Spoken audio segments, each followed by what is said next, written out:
Long time no vlog. So this was 2 months ago. Grabe, na-stuck na yan sa gallery ko.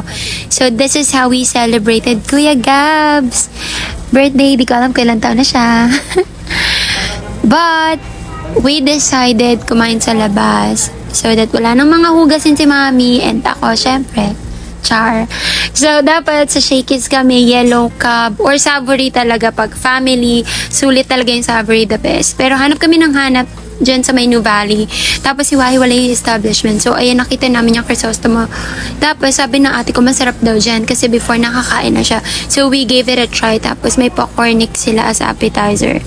Medyo matagal yung serving time. So, lumabas-labas muna kami. Grabe, ang dami UV rays. Talagang si Hunter lang nakakapagpalabas sa kanya, no? Grabe. Ang init talaga. Pero, sige, for the love of tita. Tapos, ayan, lakad-lakad kami para kaming mga bata. Feel na feel. Tapos, nag-twinning kami ng damit ng ate ko. Ewan ko, idol talaga ako. Charot.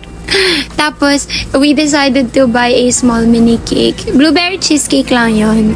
Tapos, it turns out, parang si Hunter yung my birthday. Pero, ayan. Parang ang ganda din ng sunrays, tsaka ang ganda ng view. Sobrang calm. Tapos, ayan, bumalik na kami. Tapos, ayan, hindi rin alam ni Kuya Gab yan. So, na-surprise siya konti. And, malapit tayo serve dyan yung food. Tapos, may kanta session muna si Hans.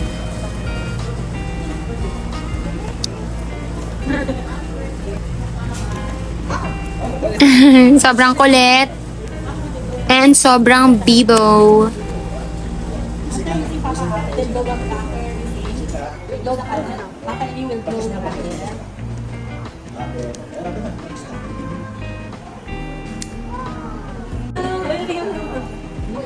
Sing Papa God, sing mo na. Sing Papa God. Sing Papa. Sing mo na. Sing mo na. Sing mo na. Sing first. Sing Papa. Sing mo na si Papa.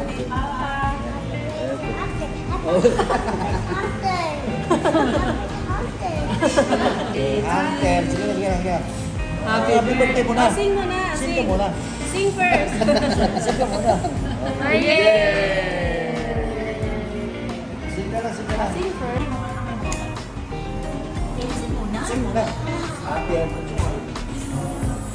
And then, here goes the food. So, I think we only ordered 5 ulam. So, ayan yung parang lechon kawali na manipis. Not sure anong name. Kalimutan ko na. Tapos, yung kanilang kare-kare. Masarap siya. And yung squid ink. Paella. Kasi may kanin. Ang sarap din niya. First time ko lang makatikim ng ganun. Tapos, yung kanilang sisig. Ayan. Ay, bali 4 dish lang pala. Pero kasya naman siya. Kasi busog pa kami that time. So, ayun. Pero nakakabusog siya. Though, hindi yata na kami nag-extra rice. Parang sobrang bigat na niya sa tummy.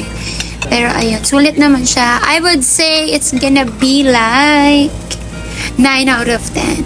Ay, wow. Hindi pa 10 out of 10. Basta masarap siya. Tapos, ayan, minsan lang ako mag-coke. So, lulubusin ka na. And dahil for the busog ang mga person, nagpatunaw muna kami sa labas. Ayan, si Hans gusto niya magpakain ng mga fish. Sobrang init. Ewan ko ba, bakit hindi na-feel ng mga bata yung UV rays sa balat nila?